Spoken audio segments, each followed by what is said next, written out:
আসসালামু আলাইকুম everyone, this is your বয় রাফি। তো আজকে আমরা হচ্ছে আফটার ইফেক্টসের একদম বেসিক একটা ক্লাস করব। আজকে থেকে আমাদের বেসিক ক্লাসের সেশনটা শুরু হবে। আজকে আমরা ক্লাস যেটা করব সেটা হচ্ছে যে একদম বেসিক থেকে শুরু করব। যারা একদম বেসিক থেকে শিখতে চাচ্ছেন, মানে একদম শুরু থেকে, তাদের জন্য ক্লাসটা অনেক বেশি উপকৃত হবে আশা করছি। সো আজকে ক্লাসে শিখবো আমরা আফটার ইফেক্টসের সব টুলস সম্পর্কে, কোন টুলস দিয়ে কি কাজে লাগে, কোন টুলস দিয়ে কিভাবে কি করতে হয়, এই ব্যাপারগুলো আমরা ইজিলি ভাবে দেখার চেষ্টা করব। তো বেশি কথা না বলে ছোট শুরু করা যাক। তো আমরা স্ক্রিনে চলে আসছি। আসার পরে ফার্স্টে হচ্ছে আফটার ইফেক্টস ওপেন করার পরে এরকম একটা ইন্টারফেস আসবে। আসার পরে আপনারা হচ্ছে নিউ প্রজেক্ট ক্রিয়েট করতে পারেন। দেখেন এখানে কিন্তু আমার অলরেডি দুইটা প্রজেক্ট আছে।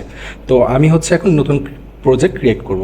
তো এখান থেকে আমি সিম্পলি আপনার ওপেন প্রজেক্ট আছে আর নিউ প্রজেক্ট আছে। যদি আমার আগে কোনো প্রজেক্ট সেভ থাকে সেক্ষেত্রে হচ্ছে আমরা ওপেন প্রজেক্টে যাব, আর যদি আমাদের নতুন প্রজেক্ট হয় সেক্ষেত্রে আমরা নতুন প্রজেক্টে যাব। তো যেহেতু আমি ধরে নিচ্ছি সবাই নতুন, সেক্ষেত্রে হচ্ছে আমরা নিউ প্রজেক্টে চলে যাই। তাহলে আমরা নিউ প্রজেক্ট হচ্ছে ক্লিক করব। ক্লিক করার সাথে সাথে দেখেন অনেকগুলো ইন্টারফেস চলে আসছে আমার কাছে। এখন এগুলো দেখে হচ্ছে ভয় পাওয়ার কিছু নেই, কারণ এগুলো হচ্ছে খুবই ইজি, আবার এতটাও ইজি না। সো মাথা ঠান্ডা করে হচ্ছে আপনারা দেখেন, আশা করি খুব ভালো পারবেন। তো আজকে আমরা বেশি বড় করবো না ভিডিওটা, যতটুকু ছোট করা যায় বেসিকভাবে আমরা অল্প অল্প করে ইনশাল্লাহ শিখবো এবং আগাবো। এর জন্য বেশি কিছু করতে হবে না, প্লিজ আমার চ্যানেলটা সাবস্ক্রাইব এবং লাইক দিয়ে কমেন্ট করে জানাবেন অবশ্যই যে আপনারা শিখতে পারছেন কি না। ওকে, ফার্স্টে এই ইন্টারফেস আসার পরে হচ্ছে এখানে দেখেন অনেকগুলো জিনিস আছে, কিন্তু ভয় পাওয়ার কিছু নেই। ফার্স্টে হচ্ছে আমরা এই দুইটা ব্যাপারে আপনার ফ্রি হয়ে নেই।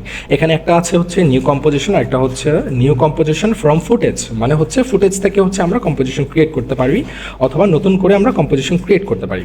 ওকে, এখন হচ্ছে আমরা নতুন কম্পোজিশনই নিই আপাতত। আমরা এখন নতুন কম্পোজিশন নিয়ে নিলাম। দেখেন ক্লিক করার সাথে সাথে একটা সেটিংস অপশন চলে আসছে, কম্পোজিশন সেটিংস। এখানে কম্পোজিশনের নাম দিতে চাচ্ছে, তো আমরা এখানে দিচ্ছি ক্লাস 1, যেহেতু এটা আজকে আমাদের প্রথম ক্লাস। ওকে, দেওয়ার পর হচ্ছে এখানে আমরা রেশিও সিলেক্ট করতে পারি। এখানে অনেক রেশিও আছে, হ্যাঁ, আপনাদের মন মতো আপনার রেশিও সিলেক্ট করতে পারবেন। ঠিক আছে, এখন হচ্ছে আমি রেশিওটা একটা র্যান্ডম রেশিও নিয়ে নিচ্ছি, ওয়াইড স্ক্রিনের একটা রেশিও নিয়ে নেওয়ার পর হচ্ছে এখান থেকে আমরা কালারটা চেঞ্জ করে রেড নিয়ে নিই। হ্যাঁ, রেড নেওয়ার পরে হচ্ছে সিম্পলি ওকে। এখানে অনেক কিছু আছে, ফ্রেম রেট, এখানে আছে রেজুলেশন আসছে। আপনার রেজুলেশন কোনটা রাখতে চাচ্ছেন আপনাদের ভিডিও, আমি মনে করে নিলাম আপনারা ফুলই রাখতে চাচ্ছেন, যেহেতু আমি ফুলেই নর্মালি কাজ করি। তো এখানে ফুল দিয়ে দিলাম, দেন আমি ওকে ক্লিক করে দিলাম। ওকে ক্লিক করে দেওয়ার পর দেখেন আমার এখানে একটা কম্পোজিশন তৈরি হয়ে গেছে, মানে কি একটা রেড কালার বক্স তৈরি হয়ে গেছে। এতক্ষণ পর্যন্ত কিন্তু ছিল না। এটাই হচ্ছে আপনি মূলত যেটার মধ্যে আপনি কাজ করবেন। এখন আপনাদের মন মতো আপনার কালার দিতে পারেন, আপনাদের মন মতো ব্ল্যাঙ্ক রাখতে পারেন, সব কিছু আপনাদের মন মতো করতে পারেন। ওকে, এটা হচ্ছে মেন আমাদের কম্পোজিশন তৈরি করা আমরা শিখে গেলাম। আমি যদি আরেকবার দেখাই আপনাদেরকে কম্পোজিশন কীভাবে তৈরি করতে হয়, এই অপশনটা আসার পরে হচ্ছে আমরা নিউ কম্পোজিশনে যাব। এখানে নাম দিব ক্লাস 1।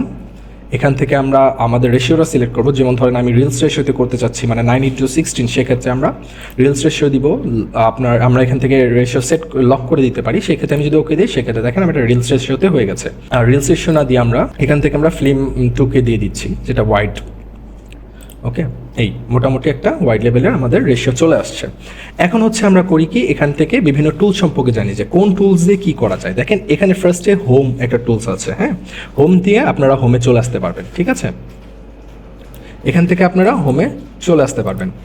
এখন হচ্ছে এরপর একটা টুলস আছে, এটা হচ্ছে সিলেকশন টুল, যেটা আপনারা কিবোর্ডের ভি যে বাটনটা আছে, ওই ভি দিয়েও ইউজ করতে পারেন, অথবা এখান থেকে ক্লিক করেও ইউজ করতে পারেন। এটা মনে রাখবেন, এটা খুবই ইম্পর্টেন্ট একটা টুলস।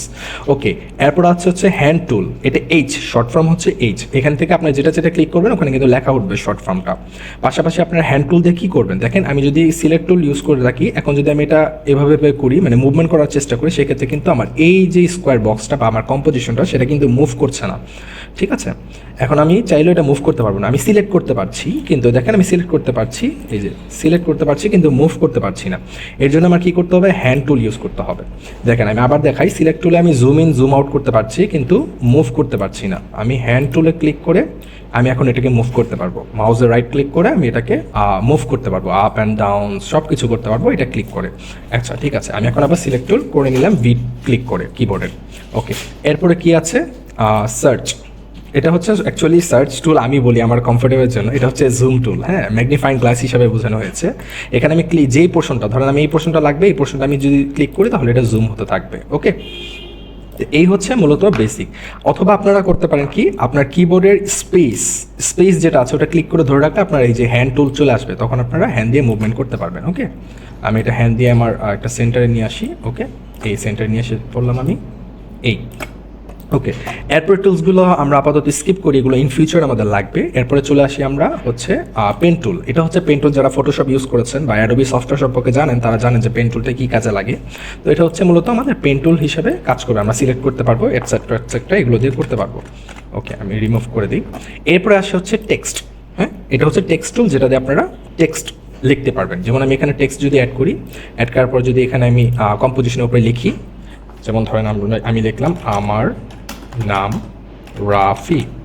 ওকে, লেখার পরে হচ্ছে আমি এটাকে সিলেকশন টুল, এই যে বলেছিলাম আমি যে সিলেকশন টুল দিয়ে আপনার এটা মুভ করতে হবে, যে কোনো কিছুই সিলেকশন টুল দিয়ে আপনি মুভ করতে পারবেন। সিম্পলি আমি কি করি, সিলেকশন টুল হচ্ছে এই যে এখানে ভি লেখার কারণে আমার এখানে ভি চলে আসছে। আচ্ছা ঠিক আছে, এটাকে আমি সিলেকশন টুল অন করি, অন করার পর আমি ভিটা এখান থেকে কেটে দিই।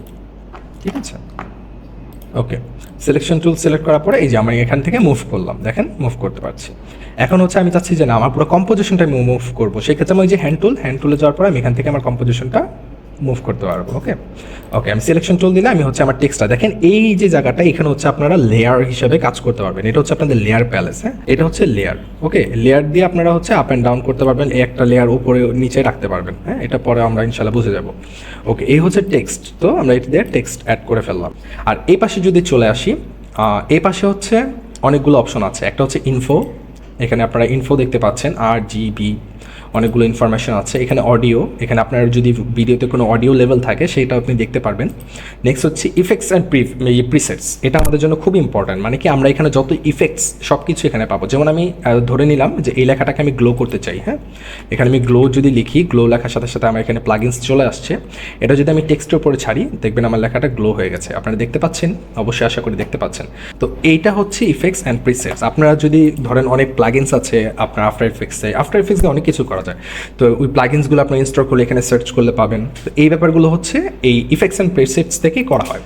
এরপর আছে অ্যালাইন, এটা হচ্ছে কি আমার যে সাবজেক্ট বা যে জিনিসটাকে আমি আমার কম্পোজিশনে এনেছি সেটা হতে পারে, সেটা PNG হতে পারে, সেটা টেক্সট, সেটা কি করবো আমি অ্যালাইন করবো। আমি এখন হাত দিয়ে ধরেন অ্যালাইন করলাম, কিন্তু আমার অ্যাকচুয়াল অ্যালাইন কিন্তু এটা হচ্ছে না। সেক্ষেত্রে আপনার কী করতে হবে, এই যে অ্যালাইন, এখানে ক্লিক করলে দেখেন অ্যালাইন হরিজন্টালি, এখানে ক্লিক করলে অ্যালাইন হয়ে যাবে। আপনি চাচ্ছেন না বা এটা কর্নার থেকে আসুক, সেক্ষেত্রে আপনি কর্নার ক্লিক করলে একদম কর্নার থেকে অ্যাকুরেটভাবে আসবে। আপনি চাচ্ছেন এই পাশ থেকে আসুক, এই পাশ থেকে আসবে। আপনি চাচ্ছেন উপর থেকে আসুক, উপর থেকে আসবে। ওকে, আমি আপাতত মাঝখানে নিয়ে নিলাম। এটা হচ্ছে আমার অ্যালাইন চলে গেল। এরপর লাইব্রেরিস আছে, এটা আমরা নেক্সট ক্লাসে শিখবো। আমরা এই ক্লাসটা যতটুকু ইজি করার চেষ্টা করছি যাতে আপনারা মাথা একদম আউলে না যায় বা আপনারা বোরিং না হয়ে যান। হ্যাঁ, তারপর হচ্ছে ট্র্যাকার, এটা দিয়ে হচ্ছে আমরা মোশন ট্র্যাক করতে পারবো। এটা আমরা ইনশাল্লাহ নেক্সট ক্লাসে ট্র্যাকের একটা আলাদা ক্লাস থাকবে, সেক্ষেত্রে আমরা ওই ক্লাসে শিখবো। এরপর হচ্ছে ক্যারেক্টার, আজকে আমি বেসিকগুলো চেষ্টা করছি। হ্যাঁ, ক্যারেক্টারের মধ্যে যদি চলে আসি, সেক্ষেত্রে হচ্ছে আমরা এখানে আমাদের দেখেন ক্যারেক্টারের মধ্যে এখানে আপনার ফন্ট স্টাইল আছে, এখানে অনেকগুলো ফন্ট আছে। আপনারা যদি কোনো ফন্ট ডাউনলোড করেন সেক্ষেত্রে এখানে সার্চ দিলেও চলে আসবে। দেখেন এখানে অনেক ফন্ট আছে। ওকে, আমি যদি আমার ফন্টটা একটু চেঞ্জ করে নিই, বাংলা এটা দিয়ে দিলাম। আচ্ছা, এখান থেকে দেখেন আমি বাংলা দেওয়ার পর কিন্তু হয়নি চেঞ্জ, এখানে একটা বিগ রিজন। হ্যাঁ, রিজনটা হচ্ছে দেখেন আমার এখানে কিন্তু এটা সিলেক্ট করে, আমি বলেছিলাম না এটা কিন্তু আমার টাইমলাইন স্পেস। হ্যাঁ, এই টাইমলাইন স্পেসটা খেয়াল রাখাটা খুবই জরুরি। আমি এটা ক্লিক করিনি, যার কারণে কিন্তু আমার ইফেক্টটা চেঞ্জ হয়নি। ওকে, আমি যদি এটা ক্লিক না করি সেক্ষেত্রে চেঞ্জ হবে না। এখন আমি এটা ক্লিক করলাম, ক্লিক করার পর সিলেক্ট করে নিলাম, সিলেক্ট করার পর যদি আমি এখন চেঞ্জ করি, ধরে নিলাম এটা দেখেন আমার নামটা কিন্তু চেঞ্জ হয়ে গেছে। ওকে, এখানে আমার নামটা চেঞ্জ হয়ে গেছে। এখন হচ্ছে এখান থেকে আমি রেগুলার সিলেক্ট করা থাকবে, রেগুলারই থাক। এরপরে হচ্ছে পাশে দেখেন কালার দুইটা বক্স আছে, একটা হচ্ছে ব্ল্যাক, একটা হচ্ছে এটা। ঠিক আছে, দুইটা বক্স আছে, একটা হচ্ছে স্ট্রকের জন্য, একটা হচ্ছে ফিল কালারের জন্য। তো আমি ফিল কালার থেকে এটাকে ব্ল্যাক করে দিলাম। হ্যাঁ, যেহেতু আবার কিন্তু সিলেক্ট নেই, যার কারণে কিন্তু কাজ হচ্ছে না, তার মানে কি আমার সিলেক্ট করে রাখতে হবে। ওকে, এখান থেকে আমি ব্ল্যাক করে দিলাম। ওকে, দেখেন ব্ল্যাক হয়ে গেল। এখন স্টকটাও কিন্তু আমার ব্ল্যাক, দেখেন যার কারণে ভালো লাগছে না। এখানে আমি ব্ল্যাকটা সিলেক্ট করে আমি যদি এটা অন্য একটা কালার করে দিই, যেমন ব্লু, এটা আমি যদি বাড়িয়ে দিই, দেখেন ব্লুটা হয়ে গেছে। দেখতে পাচ্ছেন আপনারা, আশা করি দেখতে পাচ্ছেন সব কিছু ক্লিয়ারিফাইভাবে। যদি কোনো প্রবলেম হয় যে ভাই আপনার কোয়ালিটি ভালো না, ভয়েস প্রপার আসছে না, সেক্ষেত্রে কমেন্ট করে অবশ্যই জানাবেন, নেক্সট ক্লাস আমি এটা আপগ্রেড করে দিব। তো এই যে দেখতে পাচ্ছেন এটা হচ্ছে আপনার স্টকের। হ্যাঁ, স্টক কন্ট্রোল করতে পারবেন, এই স্টক আমি কন্ট্রোল করতে পারছি।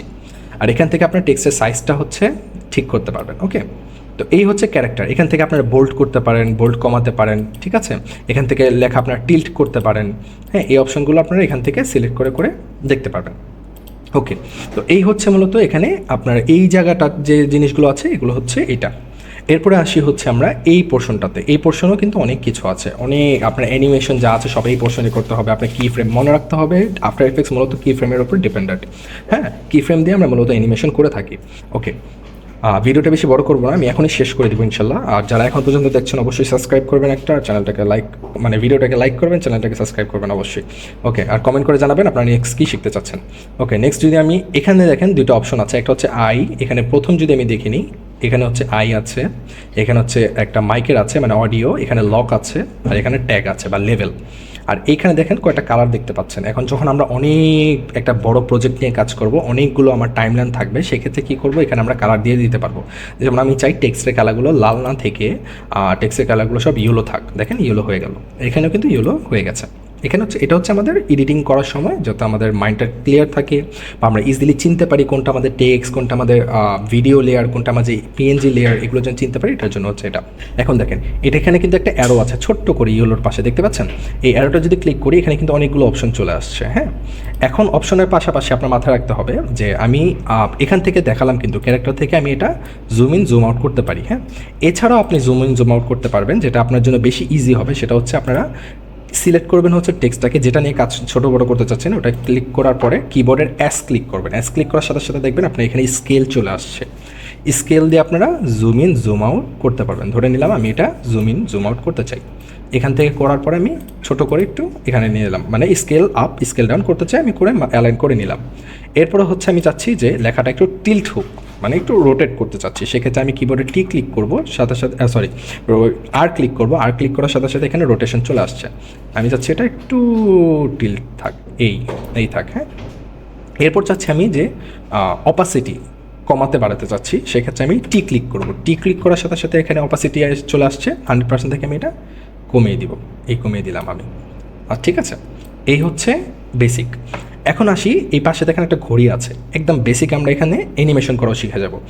এই ঘড়ির মধ্যে যদি আমি ক্লিক করি একটা কি ফ্রেম তৈরি হবে। হ্যাঁ, যেমন আমি একটা কি ফ্রেম নিয়ে নিলাম, অপাসিটিটা 0 করে দিলাম। ঠিক আছে, তারপর হচ্ছে দেখেন এখানে কিন্তু আমার কি ফ্রেম একটা চলে আসছে, এই যে এখানে কি ফ্রেম চলে আসছে। আমি 2টা ফ্রেম আগে নিলাম, আগে নেওয়ার পর অপাসিটি 100 করে দিলাম।